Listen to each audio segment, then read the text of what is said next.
प्यारे बच्चों, हम यहाँ देख रहे हैं कि कुछ लोग अपना सामान लेकर जा रहे हैं। प्यारे बच्चों, ये कोई नॉर्मल जाना नहीं दिखा रखा है। This is the displacement. Displacement आप जानते हैं, विस्थापन मीन्स एक स्थान से दूसरे स्थान पर जाना। रिप्लेसिंग द ओन प्लेस, उसे हम कहते हैं डिस्प्लेसमेंट, जिसके अलग अलग कारण हो सकते हैं। प्यारे बच्चों, कोई अपना घर तो आसानी से छोड़ना नहीं चाहता है, उसके पीछे कोई ना कोई कारण होता है। आज हम उन्हीं कारणों के बारे में कुछ जानेंगे। विभिन्न कारणों में कुछ तो प्राकृतिक आपदाएं होती हैं और कुछ मनुष्य द्वारा दी हुई आपदाएं कह सकते हैं, या फिर मनुष्य द्वारा किए गए क्रियाकलाप होते हैं जिनकी वजह से हमें अपना घर छोड़ना पड़ता है। तो सबसे पहले हम देखते हैं यहाँ पर जो प्राकृतिक आपदाएं होती हैं, नेचुरल डिजास्टर्स होते हैं, उनकी वजह से हमें अपने घर छोड़ने पड़ सकते हैं। जैसे कि आप जानते हैं कि भारत के विभिन्न भागों में और हमारे संसार में बहुत सारी ऐसी जगहें हैं जहाँ पर सूखा पड़ जाता है। This is the picture which is showing you drought, DROUGHT।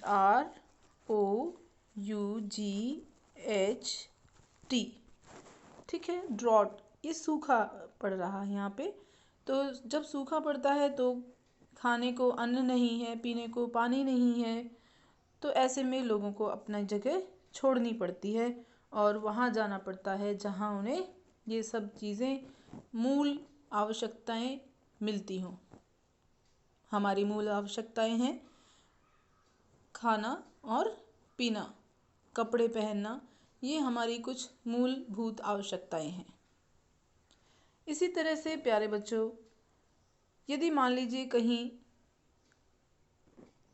खाने पीने की व्यवस्था ठीक प्रकार से ना हो तो भी लोगों को वो जगह छोड़नी पड़ सकती है। फैसिलिटीज़ नहीं होती हैं तो भी उस स्थान को, जहाँ वो पैदा होते हैं, उस स्थान को छोड़ना पड़ता है और दूसरे स्थान पर जाना पड़ता है जहाँ उन्हें जीवन यापन की उच्चतम फैसिलिटीज़ मिलती हैं। ये जो आप देख रहे हैं पिक्चर, ये है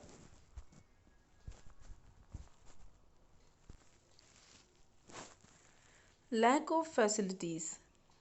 okay, lack of facilities. Done. एक और कारण हो सकता है फ्लड। यदि किसी स्थान पर फ्लड आया है तो वहाँ पर भी सामान जो है वो फ्लड के साथ बह जाता है, लोगों के घर बह जाते हैं, तो ऐसे में लोगों को अपनी जगह छोड़नी पड़ सकती है। So this is the picture of flood. After flood results. Now dear children, you know that at many places these floods, droughts, lack of facilities are there. That's why the people have to move from one place to the another one.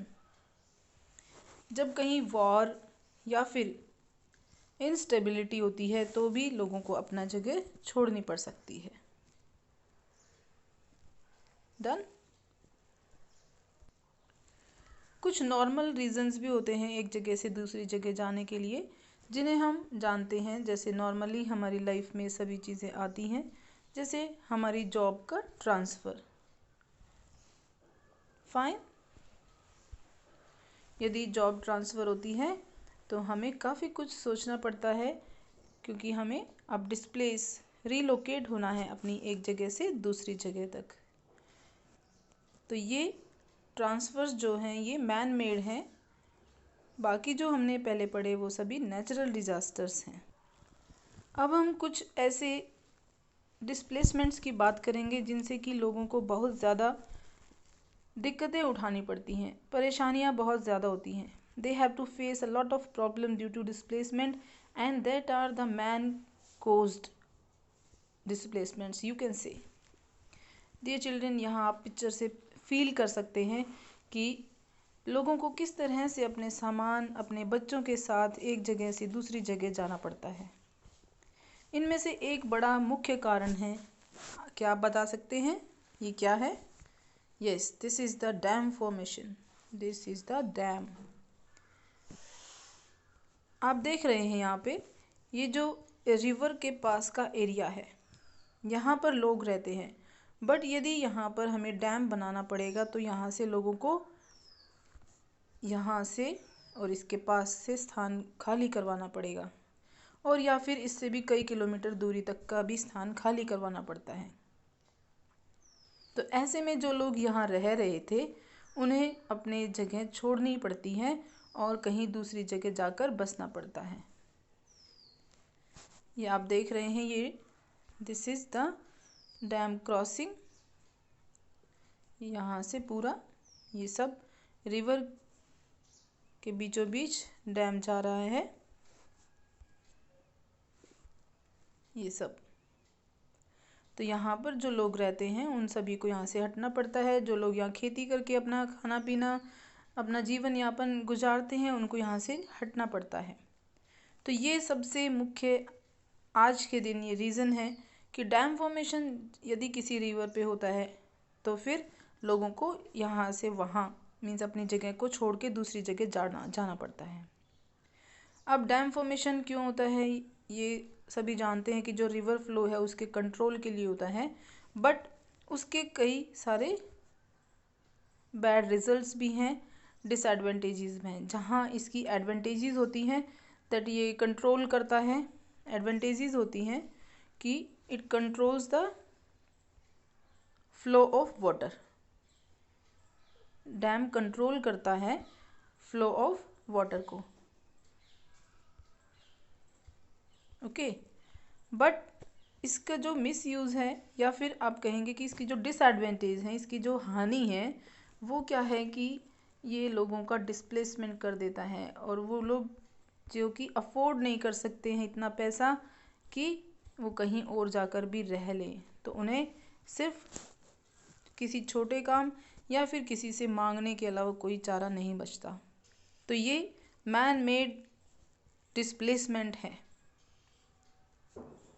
Now we will move to the next big displacement reason, and that is the building formations, the high-rise buildings in place of the slums or the low houses. बच्चों, ये जो high rise building हैं या hotels होते हैं, इनको बनाने के लिए बहुत सारी जो स्मॉल हाउसेस हैं या फिर जो स्लम्स होते हैं उनको हटाना पड़ता है। Slums we have discussed with you, slums को हटाना पड़ता है, जहाँ छोटी छोटी झुग्गी झोपड़ियाँ होती हैं उन सभी को वहाँ से हटाना पड़ता है ताकि होटल्स को बनाया जा सके। तो अब यहाँ से क्या परेशानी आती है कि जो स्लम एरिया के पीपल हैं वो कहाँ जाएं। उन्हें कोई जगह दी जाती है जो कि उनकी अपनी जगह से बहुत ही ज़्यादा दूर होती है, दैट इज़ फॉर अवे। ऐसे में लोगों को अपनी जो जॉब लगी हुई है वहाँ पर आना बहुत ही मुश्किल हो जाता है, या फिर कुछ लोगों की तो जॉब ही छूट जाती है, तो सेकंड जॉब पाना भी एक उनके लिए बड़ी बात है।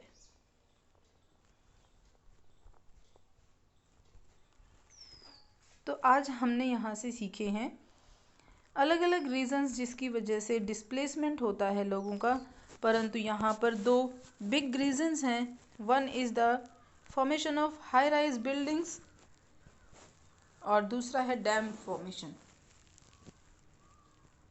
ये दोनों ही मैन मेड डिस्प्लेसमेंट्स हैं जिन्हें कि रोका जा सकता है। So thank you, have a nice day. I hope that you have built up your feelings towards the people who don't know that what to do with their job or the places where they live. आपके अंदर ये इच्छा जागृत हुई होगी कि आप किस तरह से लोगों की हेल्प कर सकते हैं, या फिर हम क्या भारत में नए उपयोग कर सकते हैं, जिससे कि जो लोग अफोर्ड नहीं कर सकते, जिनके पास ज़्यादा पैसा नहीं है, तो वो लोग भी किस प्रकार से ठीक से रह सकते हैं। तो आशा है आप भावी भारत के भावी विकासशील बालक बनेंगे। धन्यवाद।